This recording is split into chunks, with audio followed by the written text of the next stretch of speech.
ನಮಸ್ತೆ ಫ್ರೆಂಡ್ಸ್, ಎಲ್ಲರಿಗೂ ಕೌಶಲ್ ಟ್ರೇಡರ್ಗೆ ಸ್ವಾಗತ. ಇವತ್ತು ನಿಮ್ಮೆಲ್ಲರನ್ನು ನಾನು ಏಕಲವ್ಯ ಅಂತ ತಿಳ್ಕೊಂಡು ಏಕಲವ್ಯ ಅನ್ನುವಂತಹ ನಿಮ್ಮೆಲ್ಲರಿಗೂ ಸ್ವಾಗತವನ್ನು ಕೋರ್ತಾ ಇದ್ದೀನಿ. ಸೊ ಏಕಲವ್ಯನ ಕತೆ ಎಲ್ಲರಿಗೂ ಗೊತ್ತಿರುವಂಥ ಕತೆಗಳೇ, ಆದರೆ ಆ ಕಥೆಯಲ್ಲಿ ನಾವು ಕಲೀಲಿಕ್ಕಿರುವಂಥದ್ದು ತುಂಬ ವಿಚಾರಗಳಿವೆ. ಯಾಕೆ ಅಂತೇಳಿ ಈಗ ಎಲ್ಲರೂ ಏಕಲವ್ಯಗಳೇ. ಅಂದರೆ ಯೂಟ್ಯೂಬಿನ ಗುರುವಾಗಿ ಕಂಡು ಯೂಟ್ಯೂಬಲ್ಲಿ ದ್ರೋಣಾಚಾರ್ಯರನ್ನು ಕಂಡು ಏಕಲವ್ಯ ಆದಂತಹ ಟ್ರೇಡರ್ಸ್ಗಳು ನಾವು, ಕರೆಕ್ಟ್ ಅಲ್ವಾ? ಸೊ ಯೂಟ್ಯೂಬಿಂದ ತುಂಬ ನಾಲೆಜ್ಗಳನ್ನು ತಗೊಳ್ತಿದ್ದೀವಿ, ತಪ್ಪಲ್ಲ.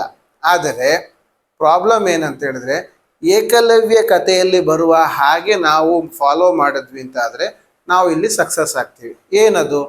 ಏಕಲವ್ಯ ಏನು ಮಾಡ್ದ? ಅವನು ದೂರದಿಂದ ಗುರುಗಳನ್ನು ಒಮ್ಮೆ ನೋಡ್ದ.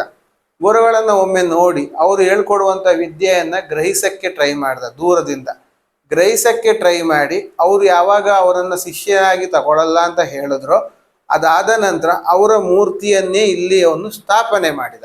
ಕರೆಕ್ಟಾ? ಮೂರ್ತಿಯನ್ನು ಸ್ಥಾಪನೆ ಮಾಡ್ದ ಅಂದರೆ ಏನು? ಅವನ ಮನಸ್ಸಲ್ಲಿ ಆ ಒಂದು ಗುರುವನ್ನು ಬಿಟ್ಟು ಬೇರೆ ಗುರುಗಳ ಬಗ್ಗೆ ಚಿಂತನೆ ಇರಲಿಲ್ಲ. ಕರೆಕ್ಟಾ? ಅವನಲ್ಲಿ ಫುಲ್ ಆ್ಯಂಡ್ ಫುಲ್ ದ್ರೋಣಾಚಾರ್ಯರ ಒಂದು ಚಿಂತನೆ ಇತ್ತು. ಹಾಗಾಗಿ ಅವರ ಇಮ್ಯಾಜಿನೇಷನ್, ಅವರ ಮುಖ ಹೇಗಿದೆಯೋ, ಅವರ ಬಾಡಿ ಹೇಗಿದೆಯೋ ಅದೇ ಥರ ಅವನಲ್ಲಿ ಸ್ಟ್ರಕ್ಚರ್ ತರಲಿಕ್ಕೆ ಆಯಿತು. ನಿಮ್ಮ ಮನಸ್ಸಲ್ಲಿಗೆ ಆ ಪಿಕ್ಚರ್ ಕರೆಕ್ಟಾಗಿ ಬರಲಿಲ್ಲ ಅಂದಿದ್ರೆ ದ್ರೋಣಾಚಾರ್ಯ ಪಿಕ್ಚರ್ ಅಲ್ಲೇ ಬರ್ತಿರ್ಲಿಲ್ಲ. ಕರೆಕ್ಟಾ? ತಂದ. ಅದಾದ್ಮೇಲಿಂದ ಅವನು ತಲೆಯಲ್ಲಿದ್ದಿದ್ದು ಗುರು ಒಂದೇ. ನಮಗೀಗ ಯೂಟ್ಯೂಬು ಗುರು ಒಂದೇ ಆದರೂ ಯೂಟ್ಯೂಬ್ ಒಳಗೆ ತುಂಬ ಗುರುಗಳಿದ್ದಾರೆ. ಈಗ ಏನಾಗುತ್ತೆ, ನಾವು ಎಲ್ಲ ಗುರುಗಳ ಪಾಠವನ್ನು ಕೇಳಕ್ಕೆ ಹೋಗಿ Jack of all master of ನನ್ ಅಂತ ಹೇಳ್ತಾರೆ. ಅಂದರೆ ಎಲ್ಲದರಲ್ಲೂ ನಾವು ತಲೆ ಹಾಕ್ತೀವಿ, ಆದರೆ ಯಾರ್ದಲ್ಲೂ ನಾವು ಎಕ್ಸ್ಪರ್ಟ್ ಆಗಲ್ಲ ಅಂತ ಹೇಳ್ತೀವಿ. ಯಾಕೆ? ನಾವು ಯಾರನ್ನೂ ನಂಬಲ್ಲ. ಅವನು ಸಂಪೂರ್ಣವಾಗಿ ದ್ರೋಣಾಚಾರ್ಯ ನಂಬ್ತಿದ್ದ. ನಾವಿಲ್ಲಿ ಯೂಟ್ಯೂಬನ್ನೇ ನಂಬಲ್ಲ. ನಾವೇನು ಹೇಳ್ತೀವಿ? ಯೂಟ್ಯೂಬೇ ಮೋಸ, ಅದು ದುಡ್ಡು ಮಾಡಲಿಕ್ಕೆ ಇರುವಂಥದ್ದು, ಎಲ್ಲರೂ ಬರೀ ಅರ್ಧಂಬರ್ಧ ಹೇಳ್ಕೊಡೋದು, ಅಲ್ಲಿ ಏನು ಕರೆಕ್ಟಾಗಿ ಹೇಳೋದಿಲ್ಲ ಅಂತ ನಾವೇ ಹೇಳ್ಕೊಂಡು ಆ ಗುರುಗಳಿಗೆ ಅಪಮಾನ ಮಾಡ್ತಾ ಇದ್ದೀವಿ. ಯಾರನ್ನ ನಾವು ಯೂಟ್ಯೂಬನ್ನು ಗುರುವಾಗಿ ತಗೊಂಡಂಥವ್ರನ್ನ, ಕರೆಕ್ಟ್ ಅಲ್ವಾ? ಅದೇ ಥರ ಏಕಲವ್ಯ ಏನು ಮಾಡ್ದ? ಆ ರೀತಿ ಮಾಡಲಿಲ್ಲ. ಅವನು ಗುರುವನ್ನು ಸಂಪೂರ್ಣವಾಗಿ ಭಕ್ತಿ ಶ್ರದ್ಧೆಯಿಂದ ನಂಬಿ ಆ ಗುರುವನ್ನೇ ಇಟ್ಟು ಮಾತಾಡಿದಾಗ ಏನಾಗುತ್ತೆ? ವಿದ್ಯೆ ಅನ್ನೋದು ಬಾಯಿಂದ ಬಾಯಿಗೆ ಬರಬೇಕು ಅನ್ನೋ ಅವಶ್ಯಕತೆಯೇ ಇಲ್ಲ. ವಿದ್ಯೆ ಯೂನಿವರ್ಸಲ್ಲಿಂದ ಬರುತ್ತೆ ಸರ್. ದ್ರೋಣಾಚಾರ್ಯರಿಗೆ ಅಲ್ಲಿಂದ ಕೂತ್ಕೊಂಡು ಆವಾಗಿನ ಆನ್ಲೈನ್ ಸಿಸ್ಟಮಲ್ಲಿ ನೋಡಪ್ಪ ಈ ರೀತಿ ಇದೆ, ಬಿಲ್ಲನ್ನು ಈ ರೀತಿ ಇಡಿ, ಈ ರೀತಿ ಹೇಳಿ ಅಂತ ಹೇಳಿದಾರ? ಇಲ್ಲ, ಅವರೇನು ಹೇಳಲಿಲ್ಲ.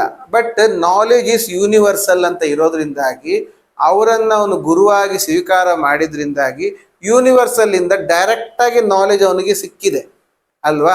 ಅದೇ ಥರ ನಮ್ಮೊಳಗೂ ನಾಲೆಜ್ ಇದೆ. ಆ ನಾಲೆಜನ್ನು ತಗೊಬೇಕಂತ ಹೇಳಿದ್ರೆ ನಾವು ಯೂನಿವರ್ಸಲ್ಗೆ ಓಪನ್ ಆಗಿರಬೇಕು. ನಾವು ಯೂನಿವರ್ಸಲಲ್ಲಿ ಓಪನ್ ಆಗಿದ್ವಿ ಅಂತ ಆದರೆ ಯೂನಿವರ್ಸಲ್ ಇರುವಂತಹ ವಿದ್ಯೆ ಇಲ್ಲಿದ್ದೇ ಇದೆ. ಈಗ ವ್ಯಾರನ್ ಬಫೆಟ್ಗೆ ಇರುವಂತಹ ವಿದ್ಯೆ ಈ ಯೂನಿವರ್ಸಲಲ್ಲಿ ಇಲ್ವಾ? ರಾಕೇಶ್ ಜುಂಜುನ್ವಾಲ ಹತ್ರ ಇದ್ದಂತಹ ವಿದ್ಯೆ ಯೂನಿವರ್ಸಲಲ್ಲಿ ಇಲ್ವಾ? ಇದೆ. ಈಗ ಯಾರನ್ನೇ ತಗೊಳ್ಳಿ, ವಿದ್ಯೆ ಇರೋರನ್ನ, ಅವರ ವಿದ್ಯೆಗಳು ಯೂನಿವರ್ಸಲ್ ಇಲ್ವಾ? ಯಾವ್ದಾದ್ರು ಹೊಸ್ತಾ ಕ್ರಿಯೇಟ್ ಮಾಡ್ತಾರ? ಇಲ್ಲ, ಇರೋದನ್ನೇ ತಿರ್ಗಾ ಕ್ರಿಯೇಟ್ ಮಾಡೋದಷ್ಟೇ. ಅದು ಆಲ್ರೆಡಿ ಇದೆ. ಅದನ್ನು ಚಾನಲೈಸ್ ಮಾಡುವಂತಹ ವ್ಯವಸ್ಥೆ ನಮ್ಮಲ್ಲಿ ಬರಬೇಕು. ನಾವು ಓಪನ್ ಅಪ್ ಆಗಿಲ್ಲ. ನಾವು ಯೂಟ್ಯೂಬಲ್ಲಿ ಇರುವಂಥ ದ್ರೋಣಾಚಾರ್ಯರನ್ನು ನಂಬೋದಾದರೆ ಯೂಟ್ಯೂಬ್ ದ್ರೋಣಾಚಾರ್ಯರನ್ನ ಇಟ್ಕೊಂಡು ಏಕಲವ್ಯನಾಗಿ ಒಂದೊಂದೇ ನಂಬಬೇಕು. ಆವಾಗ ನಮಗೆ ಅದು ನಾಲೆಜು ಒಳಗೆ ಹೋಗ್ಲಿಕ್ಕೆ ಓಪನ್ ಅಪ್ ಆಗುತ್ತೆ. ಒಳಗೆ ಹೋದಾಗ ನಮಗೆ ಅದು ನಾಲೆಜ್ ಬರುತ್ತೆ. ಇದು ಏನಾಗ್ತಾ ಇದೆ ಅಂದರೆ ನಾವು ನಂಬೋದಿಲ್ಲ. ನಂಬಿಯು ಫಾರ್ ಎಕ್ಸಾಂಪಲ್ ಅಲ್ಲಿ ರಿಸಲ್ಟ್ ಬರ್ತಿದ್ರು ಒಂದೊಂಥರ ಡೌಟು, ಇದು ವರ್ಕ್ ಆಗುತ್ತೋ ಆಗಲ್ವೋ. ಏಕಲವ್ಯನಿಗೆ ಆ ಡೌಟ್ ಇರಲಿಲ್ಲ. ಅವನು ವಿದ್ಯೆನ ಕಲಿತಾಗ ಈ ವಿದ್ಯೆ ವರ್ಕ್ ಆಗುತ್ತೆ ಅಂತ ಅವನಿಗೆ ನಂಬಿಕೆ ಇತ್ತು. ಶಬ್ದವೇದಿ ವಿದ್ಯೆನೂ ಬಿಟ್ಟ, ಕರೆಕ್ಟಾಗಿ ವರ್ಕ್ ಆಯಿತು. ಕರೆಕ್ಟ್ ಅಲ್ವಾ?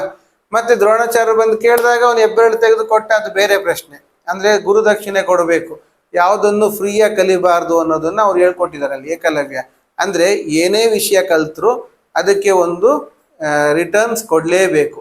ರಿಟರ್ನ್ ಕೊಡಲಿಲ್ಲ ಅಂತ ಹೇಳಿದ್ರೆ ಅದು ಯೂಸ್ ಆಗಲ್ಲ. ಇದಕ್ಕೆ ರಿಟರ್ನ್ ಅಂದರೆ ಏನು? ರಿಟರ್ನ್ ಅಂತ ಹೇಳಿದ ತಕ್ಷಣ ಮಾನಿಟ್ರಿ ಆಗಬೇಕಂತಿಲ್ಲ. ನಾವು ಕಲ್ತಂಥ ವಿದ್ಯೆನ 4 ಜನಕ್ಕೆ ನಾವು ತಿಳಿಸಿಕೊಡೋದು ಇಸ್ ಎ ರಿಟರ್ನ್ ಅಲ್ವಾ? ಆ ರೀತಿ ಮಾಡಿದ್ರು ಅದು ಬೆಳೆಯುತ್ತೆ. ಅದು ಸಹ ಗುರುವಿಗೆ ಕೊಡುವಂತಹ ದಕ್ಷಿಣೆಯೇ. ಆದರೆ ನಾವೀಗ ಏನು ಮಾಡ್ತಿದ್ವಿ? ಫಸ್ಟ್ ಆ್ಯಂಡ್ ಫಾರ್ಮೋಸ್ಟ್ ಒಂದು ಗುರುವನ್ನು ನಂಬಲ್ಲ. ಎರಡನೇದು ಒಂದು ಗುರುವಿನ ಫಿಲಾಸಫಿಯನ್ನು ನಂಬಲ್ಲ.